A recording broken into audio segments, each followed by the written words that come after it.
आउज़ बिल्लाहि मिनश्शैतानिर्रजीम बिस्मिल्लाहिर्रहमानिर्रहीम। ज़माइज़्ज़त मंदो मशरानो कशरानो ज़नानो वस्सलामु अलैकुम वरहमतुल्लाहि ताला वबरकातुहू। उम्मीद करता हूँ आप सब हज़रात खैरियत से होंगे।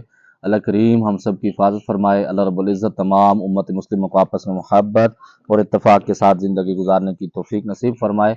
मुअज़्ज़ज़ ख़वातीन हज़रात, चिल्ला-कशी की सीरियल में आप तमाम को खुश आमदीद कहता हूँ। अगर आपका कोई भी सवाल हो अमलियात के मुतालिक, चिल्ला-कशी के मुतालिक, इशारात के मुतालिक, जो लोग चिल्ला-कशी करना चाहते हैं और अमलियात सीखना चाहते हैं वो भी रब्ता कर सकते हैं। जो लोग अपने मरीज़ों के मसाइल खुद हल करना चाहते हैं, दोपहर 3 बजे से लेकर शाम 6 बजे तक आप लोगों की खिदमत के लिए हाजिर होता हूँ। इस दरमियान कॉल पे बात करके तमाम मसाइल डिस्कस किए जा सकते हैं। मुअज़्ज़ज़ ख़वातीन हज़रात, काफ़ी सारे सवालात पर बात होगी। हज़रत कौन सी जगह के जिन्नात बहुत ज़्यादा पावरफुल होते हैं, कब्रिस्तान के या वैरान जगह के या पढ़ाई के या गौस से पाक के दरगाह के? वालेकुम सलाम वरहमतुल्लाहि वबरकातुहू। मुअज़्ज़ज़ ख़वातीन हज़रात, जो मेरा एक्सपीरियंस है वो पहाड़ों के जो जिन्नात हैं वो सबसे ज़्यादा पावरफुल भी होते हैं और ख़तरनाक भी होते हैं। जान ले भी सकते हैं, दे भी सकते हैं। वो सबसे ज़्यादा पावरफुल जिसको कहते हैं उनके अंदर वो होता है, क्योंकि वो अक़ली तौर पर सही किस्म के मेंटल होते हैं। या वो फिर आमिल का इलाज सही तरीके से करते हैं या फिर आमिल उनका इलाज सही तरीके से करता है। वो ज़बरदस्त चीज़ें होती हैं। अस्सलाम वालेकुम पीर साहब, हम लोग अपना तशख़ीस खुद कैसे कर सकते हैं? वालेकुम सलाम वरहमतुल्लाहि वबरकातुहू। तशख़ीस पर मैंने 2 या 3 वीडियो ग़ालिबन बनाई हैं, आप उसका विज़िट कर लें, इंशाअल्लाह ताला आपको बहुत सारा फ़ायदा होगा। हाफ़िज़ साहब, बहुत से लोग पैसा नहीं देते इलाज के लिए कि फ्री में इलाज करवाना बोलते हैं, आप उन लोगों से किस तरह डील करते हैं? पहली बात तो ये है कि मैं इसकी भी फ़ीस लूँगा, फिर आपको ये डील करना सिखाऊँगा कि कैसे किया जाता है। नंबर 2 पर मैं ज़रूर पैसे लेता हूँ, उन लोगों से लेता हूँ जो दे सकते हैं, जो नहीं दे सकते उनको देता भी हूँ।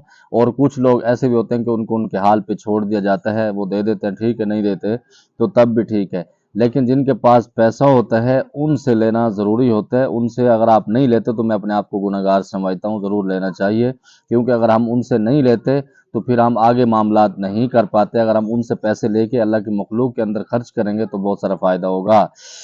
किसी भी इंसान के अंदर जिन्नात की हाज़िरी हो रही हो तो उसको रोकने का तरीका क्या है? किसी बंदे के ऊपर, बंदी के ऊपर अगर हाज़िरी हो रही है, जिन्नात उसके ऊपर मुसल्लत हैं या आशिक हैं या जो भी मामलात हैं, सबसे आसान तरीका हज़ूर अलैहिस्सलातु वस्सलाम का पाक ख़त मुबारक जिन्नात के नाम पर है, जो हादा किताब में मुहम्मद रसूलुल्लाह रब्बिल आलमीन ला मन यत्रुकु दार। आप इसकी रिकॉर्डिंग ले लें या उसका आप फ़ोटोकॉपी निकाल लें या उसको अपने हाथ से आप तहरीर कर सकते हैं। गूगल वगैरह से आप निकालने के बाद अपने हाथ से उसका तावीज़ लिख लें। ज़बर ज़ेर आप नहीं लगाएं, उससे कोई फ़र्क नहीं पड़ता। करने के बाद आप उसका तावीज़ बना के उसके गले में डाल दें और दूसरा तावीज़ उसके तकिए के नीचे डाल दें। इंशाअल्लाह ताला उसकी हाज़िरी भी बंद हो जाएगी और वो आपकी जान छोड़ देगा। ये बिल्कुल आसान अमल है। नंबर 2 पर सूरत बकरा हदीस पाक में भी आता है, जिस घर के अंदर जिन्नात हों, शयातीन हों, सूरत बकरा की तिलावत लगाओ, इंशाअल्लाह ताला उसकी बरकत से ही वो भाग जाएंगे। अस्सलाम वालेकुम कारी साहब, मैं जिन्नात को बस एक बार देखना चाहता हूँ, उसके लिए कोई अमल बता दें, अल्लाह पाक आपकी हिफाजत करे।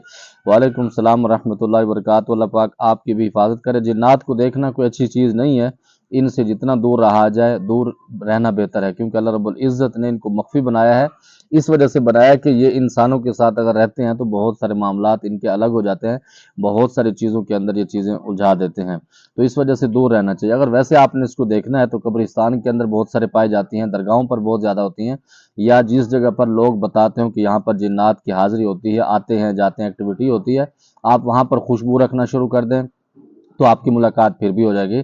लेकिन इस तरह करने से आपके दुश्मन भी बन जाते हैं, बहुत सारी चीज़ें उलझा देते हैं, क्योंकि जिन्नात को हडरामी बहुत ज़्यादा पसंद है। अगर आप उनको खुशबू का हदिया जाके देते हैं, मुसलमान जिन्नात हैं, तो उनकी आदत बन जाएगी, जब आप उनको नहीं देंगे तो उनको तकलीफ़ होगी। तो इस वजह से बेहतर ये कि आप इनसे दूर रहें, ये कोई अच्छी चीज़ें नहीं है।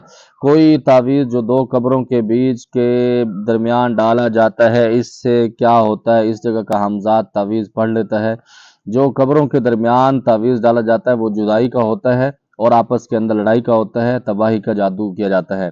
और नंबर 2 पर कुछ लोगों का कहना ये होता है कि जो बंदे मर जाते हैं, उनके जो हमज़ात होते हैं वो भी उसके साथ कैद हो जाते हैं, तो उसके हमज़ात को वापस डालने के लिए उस मुर्दों की गर्दन उसकी काट के निकाल लेते हैं। ये हिंदू लोग करते हैं, गैर मुस्लिम जो होते हैं वो इस तरह की एक्टिविटी करते हैं। बहरहाल इस तरह का जो जादू है वो इंसान को तबाही की तरफ ले जाता है। जादू करने वाला और कराने वाला दोनों जहन्नमी इन चीज़ों से बच। अस्सलाम वालेकुम हाफिज साहब, प्लाट बेचने के लिए जो अमल आपने बताया है कितने दिन करना है और किस वक्त करना है? वालेकुम सलाम रहमतुल्लाहि व बरकातहू। कम से कम आप 1.5 महीना करें और किसी भी टाइम कर सकते हैं, टाइम की इसके अंदर पाबंदी नहीं है। इंशाअल्लाह ताला अल्लाह रब्बुल इज़्ज़त की तरफ से ख़ास मदद आपको मिलेगी। अस्सलाम वालेकुम हाफिज साहब, आमिल हिरन की खाल क्यों मांगते हैं? वालेकुम सलाम रहमतुल्लाहि व बरकातहू। जो आमिलीन होते हैं ना, इनको सही किस्म का कीड़ा होता है, वो निकालने वाला होता है, और कुछ मरीजों को वो कीड़ा होता है जो वो आमिल निकाल देते हैं। ये इस तरह करके उठ पटांग बातें करके अगर आपसे डिमांड करके पैसे आप उनको देते नहीं तो वो इस वजह से इस तरह की डिमांड करते हैं। अब हिरन की खाल हर बंदे को नहीं मिलती, पता होता है सबको, जैसे शेर की खाल है या शेर का खून है या उसका पेशाब है। तो ये वो चीज़ें बताते हैं जिसके अंदर आदमी सोचने पर भी मजबूर हो जाता है। मज़े की बात ये है कि ये जो आमिलीन के पास लोग जाते हैं, चाहे वो दीन इस्लाम को फॉलो करने वाले लोग भी होते हैं, तो वो भी बाज़ औक़ात हैरान रह जाते हैं। वो कहते हैं यार ये शेर का पेशाब मांग रहा है या कुत्ते का पेशाब मांग रहा है या किसी ऐसी चीज़ का, ऐसी डिमांड करते हैं, तो वो सुन के हैरान हो जाते हैं। वो कहते हैं कि दागट आमिल दे, दागट पीर दे। तो इस वजह से आप उनको कहते हैं कि हमें नहीं मिलती, तो वो कहते हैं जी हमारे जानने वाले, हमें तो ज़रूरत पड़ती है, आप हमें पैसे दे दें, हम उनसे ले लेंगे। इसके अलावा कोई बात नहीं होती, ये सारी ड्रामेबाजी है। इन चीज़ों से बचा करें, ये सिर्फ इसी नाम पर आप लोगों से पैसे लूटते हैं, ये इनका ट्रिक होता है। अस्सलाम वालेकुम हाफिज साहब, दुश्मन के लिए या सबूर पढ़ना कैसा है? वालेकुम सलाम व रहमतुल्लाहि व बरकातहू। ये मेरा ज़ाती एक्सपीरियंस नहीं है या सबूर का अमल पढ़ने से, कभी भी दुश्मन का अमल हमने नहीं करवाया, ना हम करवाते हैं। अस्सलाम वालेकुम व रहमतुल्लाहि व बरकातहू। उस्ताद जी, अमल में तेल, पानी, चीनी, नमक जब ख़त्म हो तो फिर क्या करना चाहिए? वालेकुम सलाम रहमतुल्लाहि व बरकातहू। तेल, पानी, चीनी, ये जो चीज़ें हैं जब ख़त्म होने लगें तो उस वक़्त आप दूसरी वो चीज़ें मंगा के इसके अंदर डाल दें। इसको ख़त्म ना होने दिया करें, फिर आगे उसको चलाते रहें। इसका ये बिल्कुल आसान तरीका है। अस्सलाम वालेकुम रहमतुल्लाहि व बरकातहू। उस्ताद जी, मुश्तज़नी से बहुत ज़्यादा परेशान हूँ। कुछ हद तक कंट्रोल हो जाता है लेकिन फिर मामलात वहीं के वहीं चले जाते हैं। एक दिन में 2 या 3 बार करता था, अब 2 या 3 दिन के बाद करता हूँ। इसका खात्मा करने के लिए मुकम्मल तरीका बता दें। वालेकुम सलाम व रहमतुल्लाहि व बरकातहू। सबसे पहली बात तो ये है कि आप अपने दोस्तों के अंदर तब्दीली लाएँ। जो दोस्तों के पास आप बैठते हैं, उनके साथ आपके रिश्ते हैं, उनके साथ टाइम गुजारते हैं, आप उनसे थोड़ा-सा दूर हो जाएँ। नंबर 2 पर नमाज़ों की पाबंदी शुरू कर दें और तौबा इस्तग़फ़ार करें। नंबर 3 पर अपने माँ-बाप को कह दें कि आपकी शादी कर दें या आपका शादी कर दें। इससे कोई मुसीबत नहीं होती, कहने से कोई पहाड़ आपके ऊपर नहीं गुज़रेगा, लेकिन आप गुनाहों से बच जाएँगे। नंबर 2 पर रात को जल्दी सोने की आप आदत बना लें। रात को मोबाइल इस्तेमाल कम करना शुरू कर दें। इंशाअल्लाह ताला बहुत सारी चीज़ों से आप दूर रह जाएँगे और इंटरनेट के ऊपर फ़ुज़ूल किस्म की चीज़ें आप ना देखा करें, तो इंशाअल्लाह ताला बेहतर हो जाएँगे। मुझे उम्मीद है जो आपके सवालात थे आपको जवाब मिल गया होगा। कोई बात बुरी लगी हो दिल से माज़रत चाहता हूँ। ज़मादा पर ख़ास दुआओं का दा खुदाई पामान। अस्सलामु अलैकुम।